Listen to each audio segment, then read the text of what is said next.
Hadirin jamaah yang dirahmati oleh Allah Subhanahu wa taala. Saat ini kalau kita lihat keadaan daripada umat Nabi kita Muhammad sallallahu alaihi wasallam ini sudah memprihatinkan. Sudah banyak di antara umat kita Nabi kita Muhammad sallallahu alaihi wasallam sudah lupa dengan ajaran Nabi kita Muhammad. Sudah lupa dengan ajaran-ajaran Rasulullah sallallahu alaihi wasallam. Buktinya apa? Kita lihat.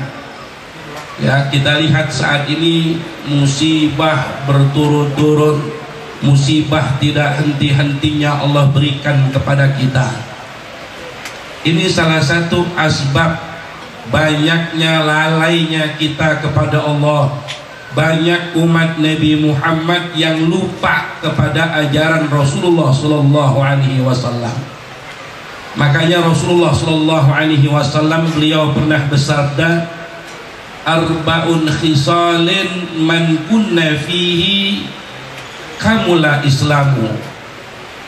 Rasulullah menyatakan di dalam sabdanya, ada 4 perkara kata Nabi, yang kalau 4 perkara ini ada pada diri kita, ya, pada setiap umat Nabi kita Muhammad sallallahu alaihi wasallam, maka sempurnalah keislaman kita.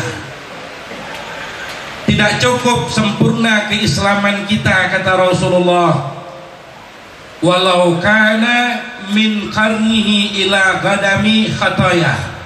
Sekalipun kita ini, dosa kita ini dari ujung rambut sampai ujung kaki penuh berlumuran dengan perbuatan dosa kepada Allah Subhanahu wa ta'ala, niscaya kita akan mendapatkan ampunan dari Allah Subhanahu wa ta'ala.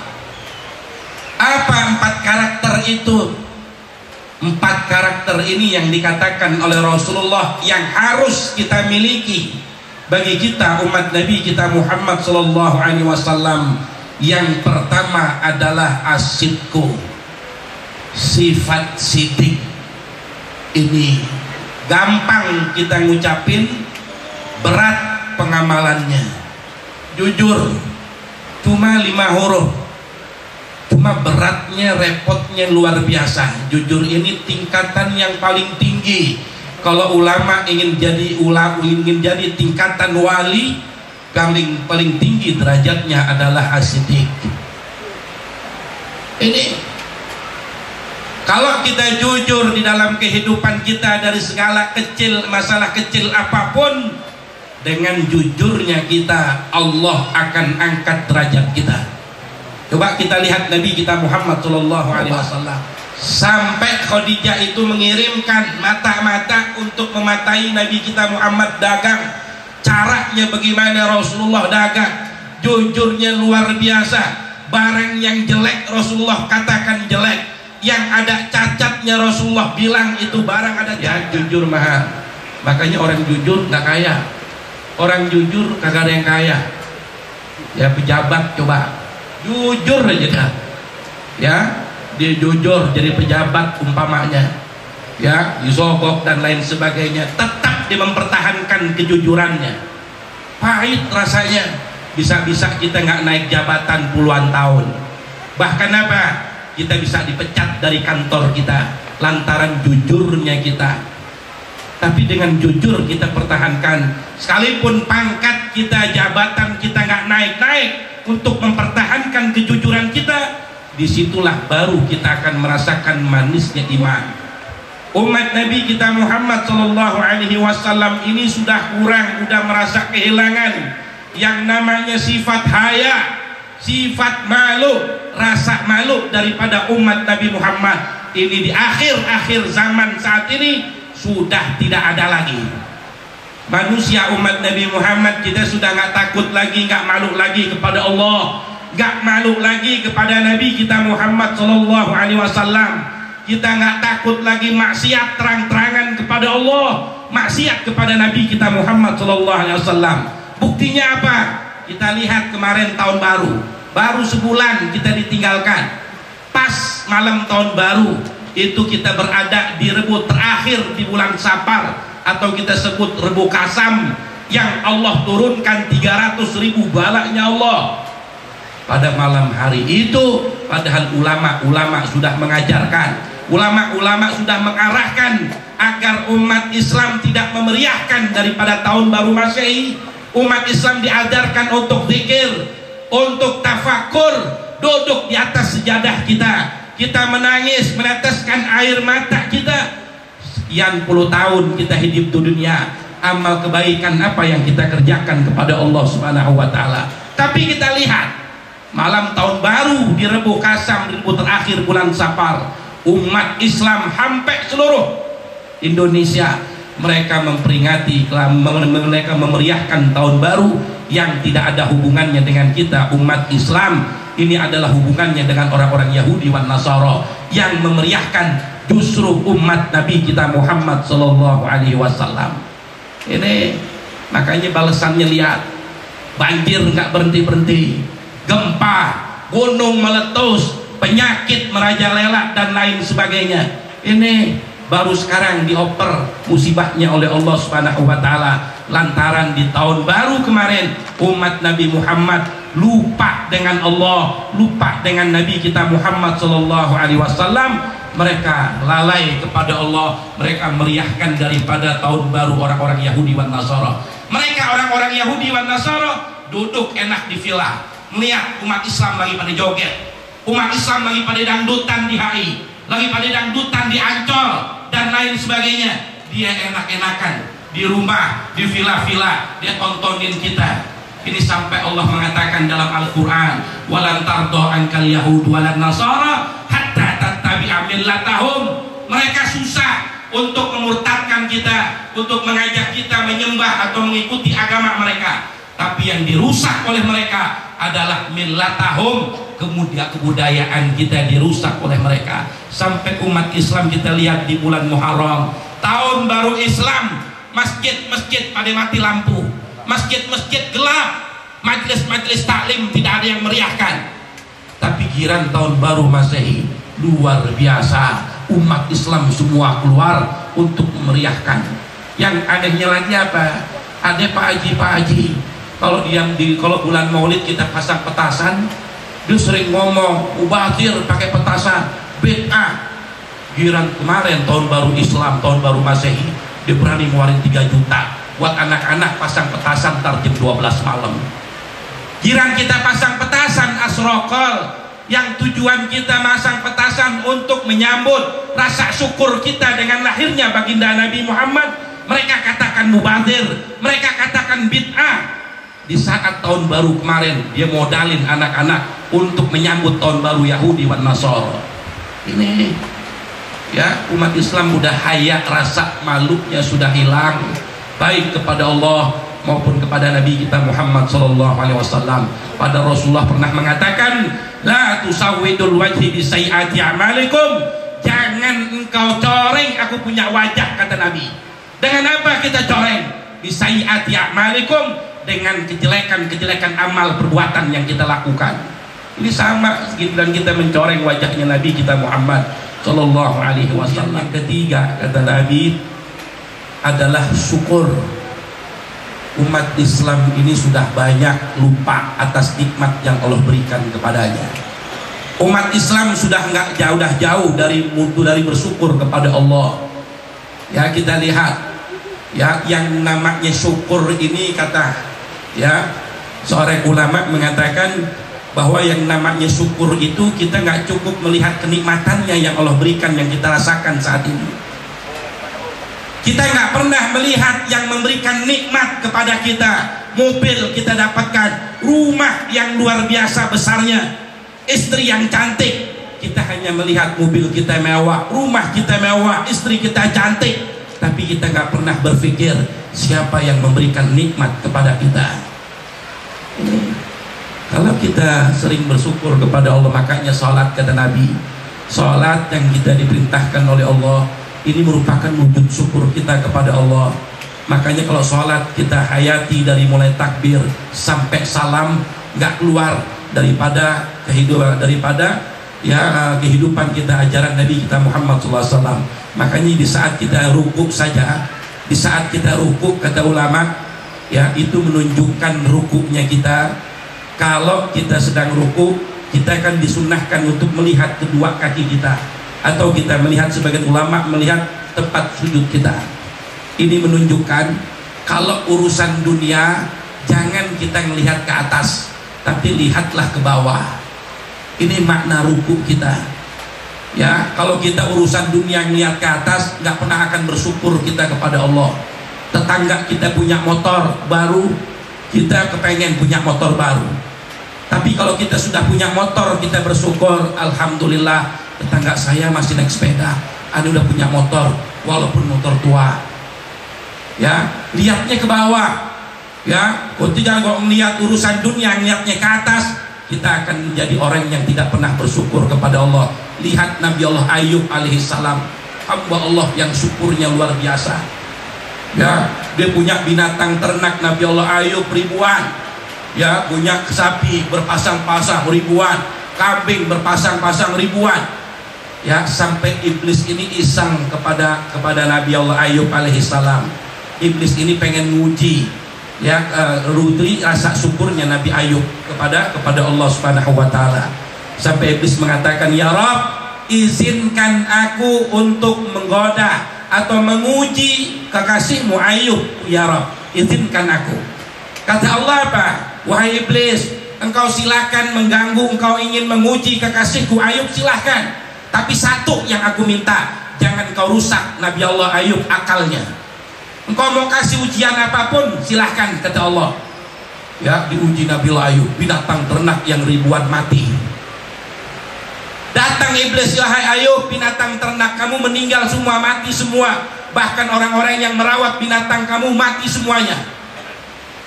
Apakah engkau tetap bersyukur, wahai Ayub?" Ayub mengatakan, "Harta yang aku miliki, sapi yang begitu banyak, kambing yang begitu banyak, ini adalah titipan dari Allah. Kalau Allah yang ingin ambil titipan saya ridho. Saya ridho diambil oleh Allah Subhanahu wa taala." Nabi Ayub tetap ibadahnya rajin luar biasa. Gak cukup dengan binatang ternaknya mati, rumahnya dihancurkan oleh iblis. Yang anak-anaknya lagi ada di dalam rumah, ditiup itu rumah, hancur, anaknya meninggal semuanya. Datang lagi iblis, "Wahai Ayub, rumahmu hancur, anakmu semua meninggal dunia. Apakah engkau tetap bersyukur?" "Alhamdulillah, rumah anak-anakku adalah titipan dari Allah. Itu amanat dari Allah. Kalau Allah yang menitipkan itu amanat kepada saya, dan kapan saja Allah ingin ambil itu titipan, saya ridho. Anak saya meninggal, saya ridho. Rumah saya hancur, saya ridho. Karena ini semua titipan dari Allah." Tetap bersyukur Nabi Allah Ayub. Gak cukup dengan itu, Nabi Ayub diberikan penyakit di saat beliau lagi munajat. Ditiup dia punya hidung Nabi Allah Ayub, langsung panas kulitnya, kemudian timbul rasa gatal yang luar biasa. Ya, sekali garuk lopek, ya, palanya digaruk benana sampai berdarah, sampai benyenyeh, sampai keluar belatung. Nabi Ayub tetap bersyukur kepada Allah Subhanahu wa taala. Ini ya, setelah dia bersyukur kepada Allah, diberikan ujian apapun nggak mempan, sampai iblis mengatakan, "Ya Rabb, saya nyerah menguji kekasihmu Ayub." Diberikan ujian apapun diberikan ujian apapun beratnya, beliau tetap selalu bersyukur kepada Engkau ya Rabb. Inilah hambamu yang mulia. Langsung disempurnakan lagi oleh Allah Subhanahu wa ta'ala. Ini Ayub. Kemudian yang terakhir kata Nabi kita Muhammad adalah akhlakul karimah, mempunyai budi pekerti yang baik. Ini ya, kalau umat Islam ya dengan peringatan Maulid ini benar-benar dia tidak hanya membaca salawat saja kepada Nabi kita Muhammad SAW ya, dan paling penting kata Nabi adalah ittiba, kita mengikuti apa yang diajarkan oleh baginda Nabi kita Muhammad, terutama akhlak beliau. Ya, tidak ada satu nabi dari 124.000 nabi, 313 rasul yang dipuji dan mendapatkan pujian dari Allah, hanya baginda Nabi kita Muhammad di dalam urusan akhlak. Wa innaka la'ala khuluqin azim. Ini pujian Allah kepada Nabi kita Muhammad SAW. Nggak pernah nabi-nabi yang lain dapat seperti ini kecuali baginda Nabi kita Muhammad SAW. Ini makanya kalau kita lihat akhlaknya baginda Nabi Muhammad, ini nggak bakal habis-habis kalau kita catat. Sekalipun air laut kita jadikan pena, jadikan tinta, dan ranting-ranting pohon kita jadikan ya pena untuk menulis akhlak Rasulullah, ini nggak akan cukup. Sebab akhlaknya Rasulullah tidak lain adalah Al-Quran. Ya makanya kalau kita lihat orang-orang Yahudi wan Nasara, mereka bisa memeluk agama Nabi kita Muhammad bukan hanya melihat dari segi ibadahnya Rasul, tapi yang paling banyak justru mereka masuk ke dalam umat Nabi kita Muhammad, menjadi umat Nabi Muhammad lantaran melihat akhlaknya baginda Nabi kita Muhammad yang mulia. Makanya di antara satu contoh daripada akhlaknya Rasul, baginda Nabi kita Muhammad ini pernah datang ke rumah Fatimah Zahra.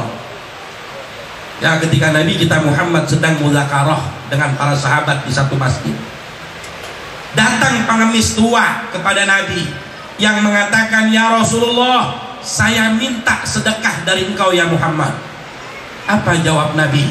Bukan Nabi kagak pengen ngasih ini sedekahnya ini orang ya kepada syekh ini, cuma Nabi ingin memberikan pelajaran kepada sahabat-sahabat ketika itu. Wahai pengemis, wahai orang tua, bukan saya tidak mau ngasih, kebetulan saya tidak bawa uang, kata Nabi. Engkau mintalah, engkau datanglah ke rumah putri saya yang bernama Fatimah Zahra. Akhirnya ini pengemis datang ke rumah Fatimah, ngetok pintunya Fatimah. Dia kemudian dijawab oleh Fatimah. Di saat Fatimah keluar, ya yang dilihat adalah pengemis. Ada apa wahai pengemis, wahai orang tua? Saya diperintahkan oleh Rasulullah ayahmu untuk meminta sedekah kepadamu wahai Fatimah. Fatimah dalam hatinya mengatakan, "Ya Allah, Rasulullah tahu bagaimana keadaanku, ayahku tahu bagaimana aku susahnya, bahkan aku pun saat ini belum makan sama sekali. Kok Rasulullah merintahkan aku minta sedekah kepada aku," kata Fatimah. Namun Fatimah ini orang yang kaya hati. Beliau merasa kesian kalau nggak memberikan apa-apa. Beliau geratak di dapur, diacak-acak itu dapur, semuanya diacak-acak. Yang ditemuin oleh Fatimah Zahra cuma kulit kambing yang sudah kering. Satu kulit kambing yang sudah kering yang ditemukan oleh Fatimah Zahra. Akhirnya ini kulit kambing kering ini dibawalah kepada ini pengemis. "Wahai tuan saya, wahai orang tua, hanya ini kulit kambing selembar yang sudah kering yang aku bisa berikan kepada engkau." Apa kata pengemis tersebut? "Wahai Fatimah binti Rasul, ini kulit kambing udah pada kering. Aneh buat gesper kagak bisa, mau buat sepatu juga udah kaku begini," katanya. "Ini nggak bisa dibuat apa-apa wahai Fatimah." Bingung lagi Fatimah, geratak di kamarnya. Ya, pas geratak di kamarnya, beliau menemukan gelang, perhiasan yang dimiliki satu-satunya Fatimah di saat beliau nikah dengan Sayyidina Ali. Yang gelang ini adalah hadiah daripada Sayyidina Hamzah. Itu gelang satu-satunya diberikan kepada ini pengemis. "Wahai pengemis, itu kulit kambing engkau pegang dan saya tambahkan ini gelang saya," kata Fatimah. Coba bayangin. Ya, sekarang bapak-bapak punya bini nih, modelnya kayak Fatimah. Ada pengemis datang, nggak ada recehan, cincinnya copotin atuh. Kira-kira suami kita marah apa kagak? "Gua capek-capek ngumpulin duit buat beli lu enak kasih aja." Ya, jawaban suaminya marah, nggak pakai izin. Ini Fatimah nggak sayang. Sampai ini pengemis datang lagi kepada baginda Nabi kita Muhammad, "Ya Rasulullah, saya telah pulang dari rumahnya anakmu Fatimah Zahra. Apa yang kau dapat?" kata Nabi. "Yang aku dapatkan ya Rasulullah, satu kulit kambing yang sudah kering ditambah satu gelang emas." Nangis Rasulullah ketika itu. Kenapa? Rasulullah tahu Fatimah orang yang susah, nggak punya harta sama sekali. Satu-satunya gelang yang dimiliki Rasulullah tahu, beliau rela berikan kepada ini pengemis. Nangis Rasulullah ketika itu, "Ya Allah, hatinya anak saya luar biasa. Walaupun harta nggak punya, hatinya kayaknya luar biasa." Diberikan. Sampai Rasulullah nangis ketika itu, wahai sahabat, apakah kau ingin membeli emas milik yang gelang milik anakku? Sahabat pada patungan tuh untuk nebus itu emasnya Fatimah Zahra. Ya, ukurannya itu emasnya bukan 1 gram 5 gram. Ini pengemis pulang bawa ontak 1. Ya, ontak berapa juta? Ya, pakai baju baru. Ya, bawa makanan yang enak-enak, masih ngantongin duit lagi. Berapa puluh gram kira-kira? Siap beliau kasih secara ikhlas semata-mata ridho dari Allah. Kita boro-boro proposal datang aja tutup pintu kita. Ya, proposal maulid datang aja Pak. Ya, yang merah sih gak dikeluarin. Ya, yang hijau kita keluarin 20.000. Ya, mahabbahnya kepada Nabi luar biasa, teriak-teriakan mulu. Ya, tapi giran siar nyumbangnya 20.000, goceng paling top udah.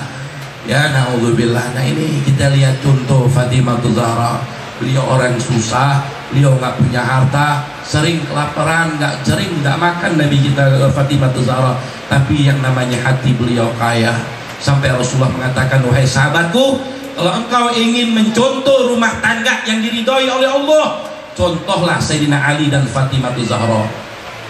Ya, ini pelajaran ya yang diajarkan oleh Nabi kita Muhammad SAW.